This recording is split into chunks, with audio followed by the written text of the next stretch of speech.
D.C. is not a good example. You know why? Because it's a colony. The people have no representation in the Congress. They don't rule themselves. They're ruled by Article 8 in the U.S. Constitution, and the president or Congress can veto any legislation in the District of Columbia within 90 days. I mean, this is a colony. Did you know when you were invited to come in? Listen, you know how you know some things, but they don't sink in?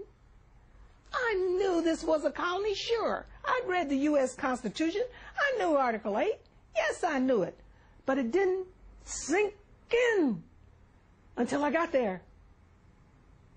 And then I had to go. There are 4 committees that rule the District of Columbia, 2 in the House, 2 in the Senate. One in the Senate is called the Committee for the District of Columbia, and then there's a subcommittee for appropriations. Those are the 2. And the same in the House. When I went to plead this, now remember, this is money that the people in the District of Columbia pay. Their taxes. These are their taxes. I had to go to the subcommittee on appropriations in the House and the Senate in order for them to tell me how to spend these people's money. The district is ruled by an invisible network of influence. And you started to run into that network as you started to try and bring about change? It was so stupid I didn't even look for it. Now that's a case of an educated fool. You know, my grandpa used to tell me, worry about that. But you had very specific ideas about what you wanted to do. I did, but ideas are no good if you can't implement them, right? And I didn't go about it right. I did not go about it right.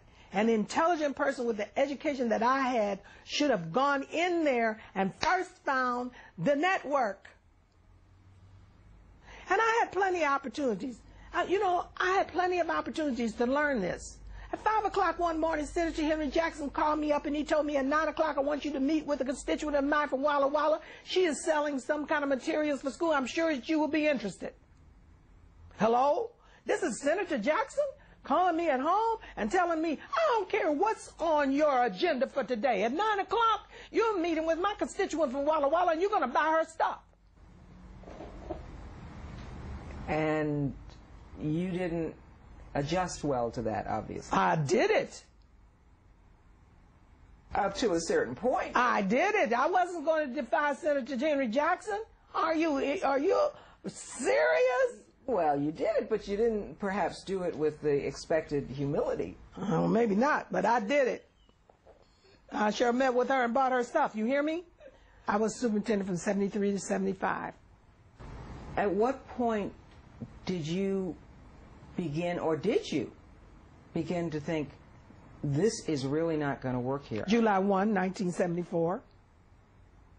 You remember that distinctly? I do, because that's what I thought they wanted me to do. Please understand, I thought the main mission,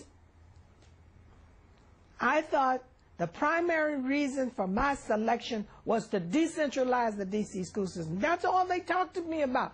These people were advocates for community control. Charlie Cassell, Hilda Howland Mason. These were all community control people with whom I had worked for a long time.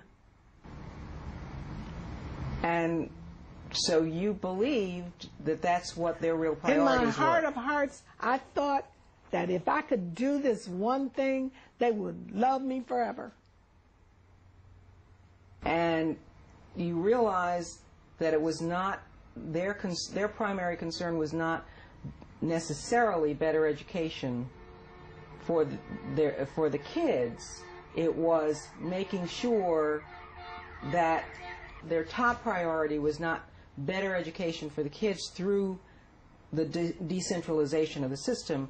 It was keeping certain people in power. I don't want to say no. I don't want to say that, because I know Hilda Howland Mason was interested in the education of the children. Now, I knew her best of all the people. I know she was interested in it. This is what I think. I think they wanted to choose the people. I think they wanted to improve the education for the children, but they didn't think these people could do it. They didn't respect these people, and they didn't want these people. And I think that was the crux of the matter.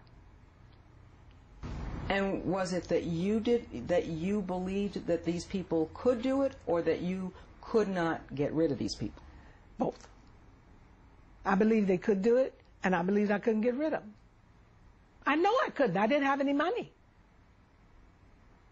These people couldn't be fired. You know, like they said, these people had seniority. It must have been just phenomenally frustrating for you to be in that situation in a majority black school district with a predominantly black city council, board of education, et cetera, et cetera, et cetera. It seems like a phenomenal opportunity to bring about change. It was. It was. It was a wasted opportunity. And for a long time in my life, I blamed them for everything.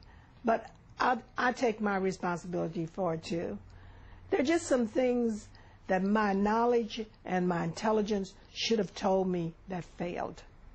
Just failed. And so I take responsibility for that.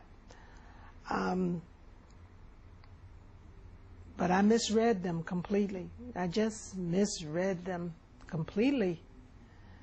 And it was one of the worst moments of my life.